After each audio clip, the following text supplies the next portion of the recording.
Hi friends, कैसे हैं आप सब? उम्मीद है अच्छे होंगे। आज देखिए 25 जुलाई 2023 और 25 जुलाई 2023 से जितने भी करंट अफेयर बनेंगे वो सारे यहाँ पर हम कवर करेंगे। तो चले सीधे अपने टॉपिक की ओर।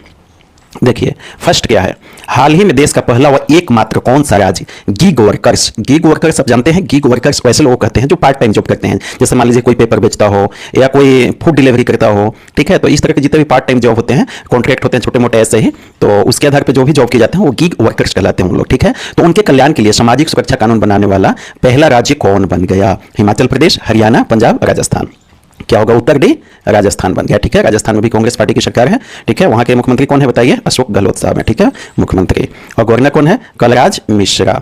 वहां के देखिए डांस जो फेमस है, घूमर डांस और चारी डांस, और एक क्या है? कच्छी गोदी, ठीक है। तो ये भी आप ध्यान रखिएगा। 21 जुलाई का न्यूज है, ठीक है, गिग वर्कर्स के लिए। अच्छा, गिग वर्कर्स किसे कहते हैं देख लीजिए यहाँ पे। इंप्लॉय कौन है? ट्रेडिशनल इंप्लॉय होते हैं ये। कॉन्ट्रैक्ट रिलेशनशिप होता है इनके अपने जो भी इनके मालिक होते हैं उनके साथ, ठीक है। शॉर्ट टर्म कॉन्ट्रैक्ट होता है। तो उनके कल्याण के लिए ये बनाया गया है, पहला कानून बन रहा है, ठीक है। बिल अभी लाया गया है। इससे क्या होगा?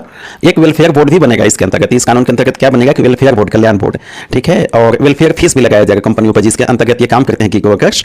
उन कंपनियों पर वेलफेयर फीस लगाया जाएगा और उसी फीस से इनकी सामाजिक सुरक्षा प्रदान की जाएगी, ठीक है। ऐसा करना उनके लिए, जितने भी गिग वर्कर्स होंगे जो भी कंपनी के अंतर्गत, उन्हें सूचना देना सरकार को, और उनका जो वेलफेयर फी है जमा करना ये नेसेसरी गारंटी होगा, नहीं तो उन पे जुर्माना भी लगेगा। और इनको एक गिग वर्कर्स जो होंगे इनको एक यूनिक आईडी दिया जाएगा, ठीक है। और ये यूनिक आईडी उनका प्रमाण पत्र के रूप में भी काम करेगा, ठीक है। तो इतना बेनिफिट इससे है, ठीक है।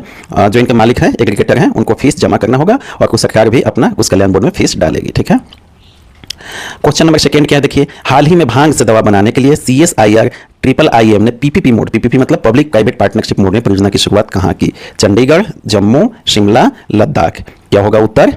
उत्तर होगा बी, जम्मू में शुरू किया गया है, ठीक है।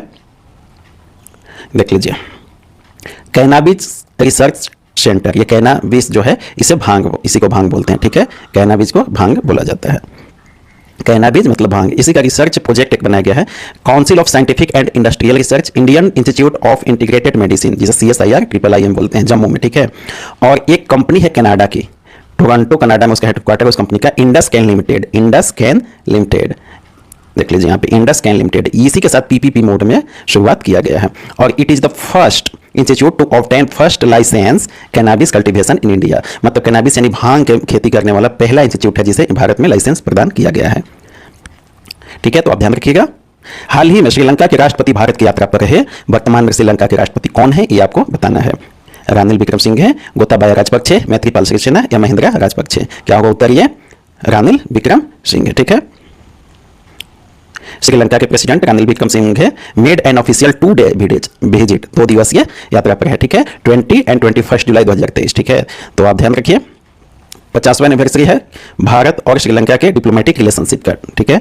तो आप ध्यान रखिएगा। प्राइम मिनिस्टर अभी वहां के कौन है? दिनेश गुनावार्देना, ठीक है। प्राइम मिनिस्टर अभी है श्रीलंका के। कैपिटल कहां है? Colombo. Executive and judicial capital Colombo में है। और लेजिस्लेटिव कैपिटल कहां है? जयवर्धने पूरा कोटे में है। तो आप ध्यान रखिएगा, लेजिस्लेटिव मीन्स जहां कानून, लेजिस्लेचर यानी कि जहां पे संसद होता है, ठीक है, वो कहां पे है? देख लीजिए, जयवर्धनेपुर कोटे में, ठीक है। और बाकी कोलंबो में एग्जीक्यूटिव और जुडिशियल। तो आप ध्यान रखेंगे, करेंसी श्रीलंका की रुपी है, श्रीलंकन रुपी। और चौथा, हाल ही में किस राज्य के पान के पत्ते को GI टैग मिला है? पान के पत्ते को ऑर्थर बीटा लीव्स बोलते हैं, ठीक है। ऑर्थर बीटा लीव्स यानी पान के पत्ते को GI टैग मिला है।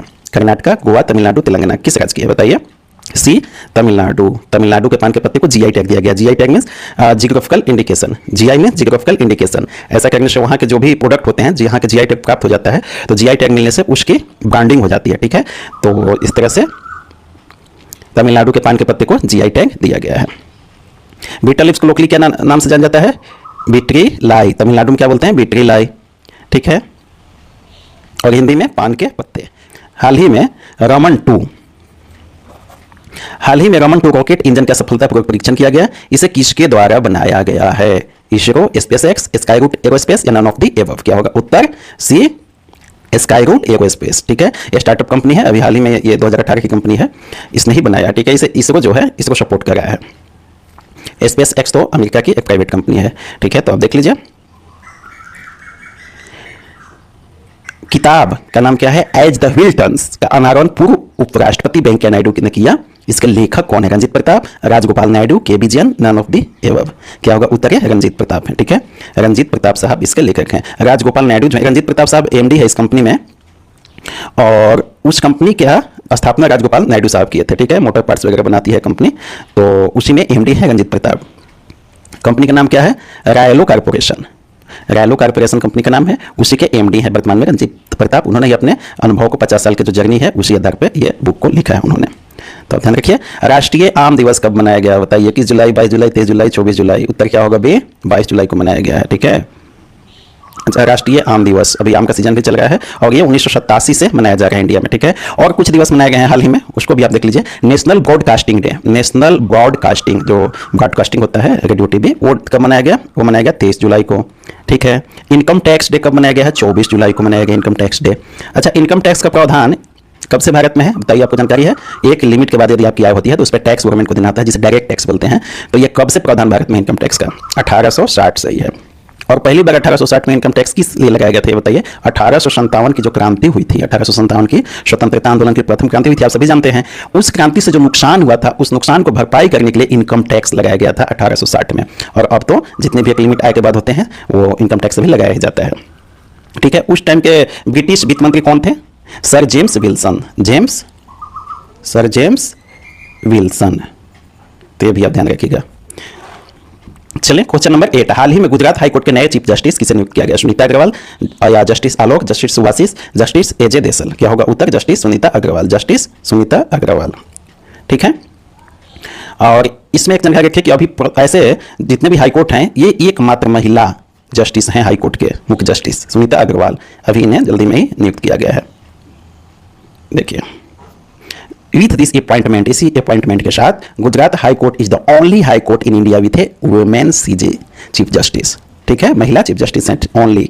तो आप ध्यान रखिएगा सुनीता अग्रवाल, इसलिए यह और भी इंपॉर्टेंट हो जाता है। महिला सशक्तिकरण यदि आपको कहीं लिखना हो तो आप लिख सकते हैं कि आज भी न्यायाधीश के मामले में एकमात्र और एक ही राज्य से जो सिविल सर्विस वगैरह के मेंस देते होंगे तो उनके लिए है एकमात्र। अगर हम महिला सशक्तिकरण की बात करें तो एकमात्र भी यदि छोड़ दिया जाए गुजरात हाईकोर्ट को, तो इसके अलावा जितने भी हाईकोर्ट है कहीं भी चीफ जस्टिस महिला नहीं है। तो बताइए महिला सशक्तिकरण कितना अभी हुआ है। और बाकी और लोग जो हैं उन्हें भी आप देख लीजिए एक नज़र में। जस्टिस आलोक जो ये हैं, ये सभी लोगों को भी हाल ही में नियुक्त किया गया, 4 लोगों को। ठीक है, तो अभी जस्टिस आलोक जो हैं वो कहाँ के हैं? तेलंगाना के नियुक्त किए गए हैं। सुभाषिस साहब जो हैं, इनका पूरा नाम सुभाषिस टाटा पात्रा है, ये उड़ीसा के हैं। और एजे देसल साहब जो हैं ये केरला के हैं।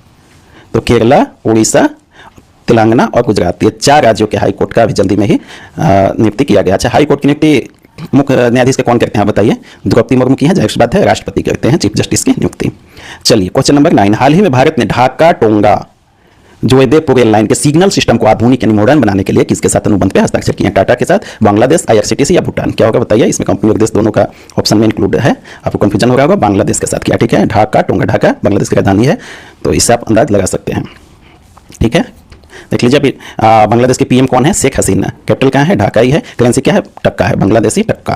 क्वेश्चन नंबर 10, हाल ही में केंद्रीय स्वास्थ्य मंत्री ने पोर्टल www.violationreporting.in किसके शिकायत के लिए लॉन्च किया है? महिला हिंसा, कार्यस्थल पर हिंसा, ई सिगरेट, अवैध शराब। क्या होगा उत्तर? उत्तर सी, ई सिगरेट पर प्रतिबंध लगाया गया। आप जैसा कि जानते हैं इस एक्ट में 2019 के एक्ट के तहत, तो उसके बारे में सूचना देने के लिए अगर कहीं भी ई सिगरेट को बेचते हुए, उसका प्रचार करते हुए या उसका यूज करते हुए पाया जाता है तो आप इस पोर्टल पर रिपोर्ट कर सकते हैं। ई सिगरेट होता क्या है? बेसिकली क्या है, जैसे टोबैको को बिना तंबाकू को बिना जलाए, जनरल जो सिगरेट होता है उसमें तंबाकू को जलाते हैं। ई सिगरेट में तंबाकू को बिना जलाए बैटरी यूज किया जाता है, उसके माध्यम से वो अपना सुगंध गंध जो भी है इनहेल करते हैं, तो उस पर बैन लगाया गया है। ठीक है, तो उसके बारे में रिपोर्टिंग करने के लिए बनाया गया है violationreporting.in पोर्टल। किसने बनाया? केंद्रीय स्वास्थ्य मंत्री ने। तो चलिए दोस्तों, थैंक यू, आपने सेशन को एंजॉय किया, इसके लिए बहुत बहुत धन्यवाद। आप चैनल को लाइक सब्सक्राइब जरूर कीजिए और हमारे व्हाट्सएप ग्रुप को भी ज्वाइन कीजिए, इस पर आपको पीडीएफ वगैरह मिलते रहते हैं। Thank you very much.